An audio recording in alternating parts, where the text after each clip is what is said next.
शुरुआत में जब दुनिया बिल्कुल नई थी, ईडन नाम का एक खूबसूरत बगीचा था। यह सबसे रंग बिरंगे फूलों, सबसे रसीले फलों और सबसे चहचहाते पक्षियों से भरा हुआ था। इस बगीचे में भगवान ने पहले दो लोगों आदम और हव्वा को बनाया।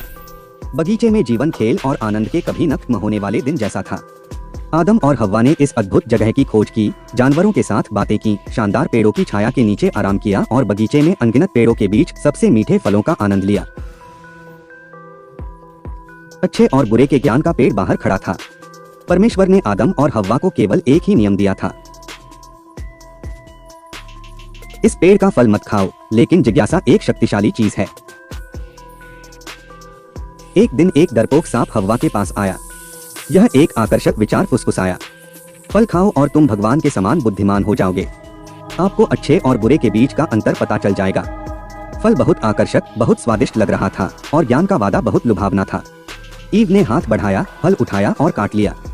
उसने कुछ एडम को दिया, जिसने भी खाया। लेकिन जैसे ही उन्होंने फल का स्वाद चखा, उनकी आंखें एक ऐसे तरीके से खुल गईं जिसकी उन्होंने उम्मीद नहीं की थी। उन्होंने चीजों को अलग तरह से देखा और महसूस किया कि उन्होंने ईश्वर की अवज्ञा की है। उन्हें डर और शर्मिंदगी महसूस हुई, ऐसी भावनाएं जो उन्होंने बगीचे के आनंद में कभी नहीं देखी थी।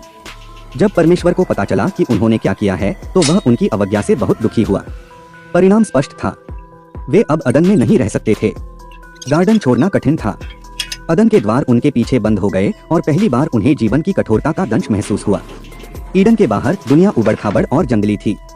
आदम और हव्वा को शुरू से ही सब कुछ सीखना पड़ा। भोजन कैसे उगाना है, आश्रय कैसे बनाना है और तत्वों से कैसे बचना है। जीवन अब आनंददायक खोजों की श्रृंखला नहीं, बल्कि अस्तित्व के लिए संघर्ष था। इस नई दुनिया में उन्होंने जीवन के पूर्ण स्पेक्ट्रम, खुशी और दुख, सफलता और विफलता, जन्म और मृत्यु का अनुभव किया। वे माता पिता बन गए, ऐसे बच्चों का पालन पोषण करना जिनका आगे चलकर पूरे देश में अपना परिवार फैलेगा। अपनी यात्रा के माध्यम से एडम और ईव ने अपनी ताकत और लचीलेपन की खोज की।